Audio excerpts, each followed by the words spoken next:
উদ্বোধন করা হয়েছে অ্যাবিটাস tiger gold cup football tournament. শুক্রবার ৩ জানুয়ারি বিকেলে উপজেলার খলিল মীর ডিগ্রি কলেজ মাঠে বেলুন উড়িয়ে ও আতশবাজির ঝলকানিতে এক গোল্ড কাপ ফুটবল টুর্নামেন্টের উদ্বোধন করেন Chattogram metropolitan chamber of commerce and ইন্ডাস্ট্রিজের সভাপতি ও কেডিএস গ্রুপের চেয়ারম্যান আলহাজ খলিলুর রহমান।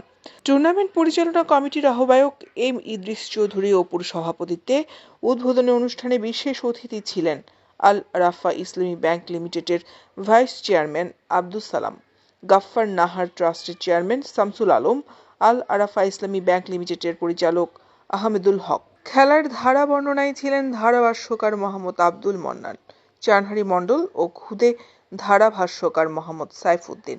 উদ্বোধনী খেলায় শক্তিশালী চকবাজার স্পোর্টিং ক্লাবকে ৩-২ গোলের ব্যবধানে হারিয়ে টুর্নামেন্টের শুভ সূচনা করেন গতবারের চ্যাম্পিয়ন ও টুর্নামেন্টের অন্যতম শক্তিশালী ফুটবল দল কর্ণফুলী কালারপুল ক্রীড়া সংস্থা। খেলার শুরু থেকে একদল অপর দলের গোল পোস্টের একের পর এক আক্রমণ সানিয়ে তোলেন। এতে প্রথম গোলে দেখা পায় কালারপুল ক্রীড়া সংস্থা। পরে দ্বিতীয় গোল করে ২-০ গোলের ব্যবধানে এগিয়ে থাকলেও দ্বিতীয়ার্ধে নাটকীয়ভাবে খেলায় সমতায় ফিরেন চকবাজার স্পোর্টিং ক্লাব। খেলার শেষ সময়ে এসে জয়সূচক গোল করে ৩-২ গোলের ব্যবধানে জয়লাভ করে টুর্নামেন্টের শুভ সূচনা করেন কালারপুল ক্রীড়া সংস্থা।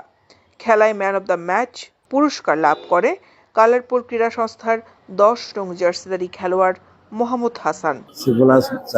ভালো করে পিছনে আছে আরো আপনার আজাদি আছেন, পূর্বক্ষণ আছেন এবং পূর্বক্ষণ আজাদের ওদেরকে আমার সালাম বলবেন, জসিম সাহেব সালাম বলবেন, মোল্লা সাহেব সালাম বলবেন। আশা করি ওদের তোমাদের লেখার মাধ্যমে, ওদের সহযোগিতার মাধ্যমে, পূর্বক্ষণ আজাদের সহযোগিতার মাধ্যমে এই ফুটবল খেলাকে আরো উপর দিয়ে যাবে, আরো সৌন্দর্য দিয়ে বাড়বে। আরো এখন তো মানুষের অবস্থা দেখছেন, ভবিষ্যতে আরো বড় হবে।